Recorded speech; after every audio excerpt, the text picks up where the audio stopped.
Para sa aking mahalaga sa aking buhay, sa aking asawa, nais kong babatiin sa ating 3 taon na pagkakatatag ng ating relasyon noong mga araw na nagpapakaba sa'yo.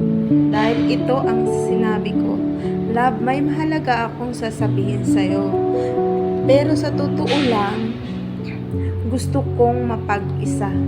Pinutol ko muna ang kadugtong at pinakaba muna kita at gusto kong malaman ang reaksyon mo para malaman ko na totoo ka sa akin at seryoso.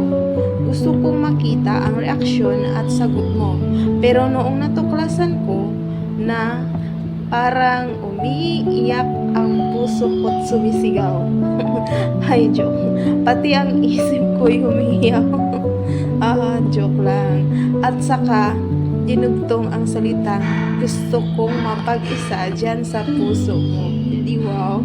Napatawa ako sa iyong reaction, love. Pinigilan ko lang yun. Happy 3 years anniversary, love, sa pagkakatatag ng ating relasyon. August 27, 2022, ang mga araw na lumipas. Ingat ka palagi, love, maging mapanalanginin para ingatan ka po ng Ama, naway kaawaan ng Ama na maging ipinagkaloob niya ang ating pangarap para magkasama na tayo. At salamat sa ating Ama dahil ikaw ay naging asawa ko kahit magkalayo tayo, pero taglay pa rin ang ating relasyon ang payapa at panatag. Kaya ikaw ang aking hiling sa Ama, ang katangian mo na taglay ay nasa iyo dahil yun din ang hiling ko sa Ama. Salamat sa lahat. Love, I love you, I miss you. Ingat ka palagi.